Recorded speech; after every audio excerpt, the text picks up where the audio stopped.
So as Heather mentioned, I'm Adam Zinke. I'm over at Warner Music Nashville.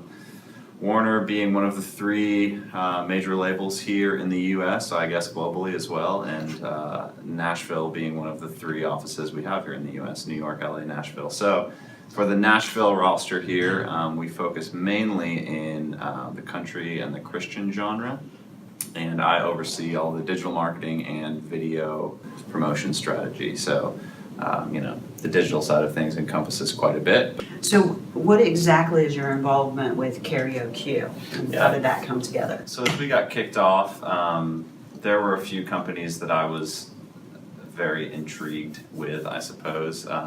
In talking with some of the other mentors, we would kind of chat, and I would mention a few that I was really excited about. Karaoke was one of them.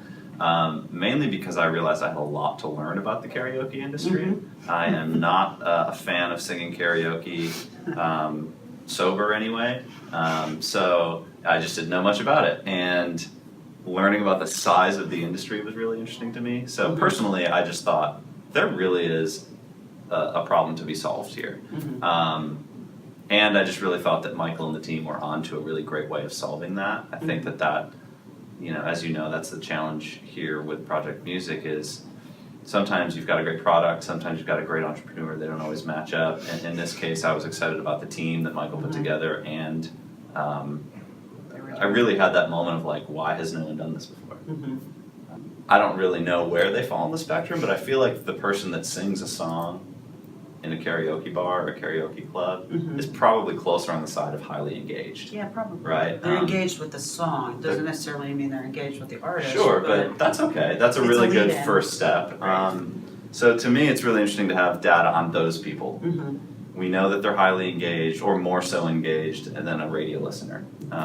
They've at least showed some intent to say, I want to get up and embarrass myself with the song. And honestly, what is it? Imitation is the highest form of flattery, right? So I'm going to imitate Bon Jovi right now. And yes, and honestly, that song, coming through the speakers at a karaoke club, whether it be good or bad, is an impression, right? If there are 50 people or 1,000 people there that are hearing it, they're hearing the song the same they would if it was on the radio, right? And maybe they'll say, what's that song? I like that song, and go check it out, which is really the goal for something like that.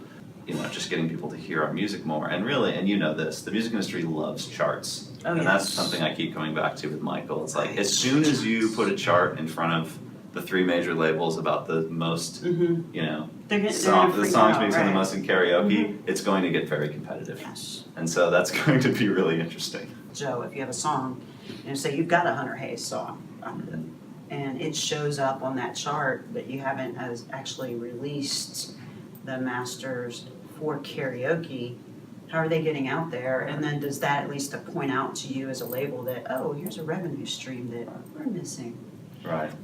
And I wonder too, I feel like karaoke is going to very much follow radio or top 40. There has to be familiarity for the most part, if it's not just a catalog song that you love to sing. Right. So I don't really know, unless we could be very intentional with, we're going to promote the heck out of this new song within the app, and it's a song that maybe nobody's heard before. Right.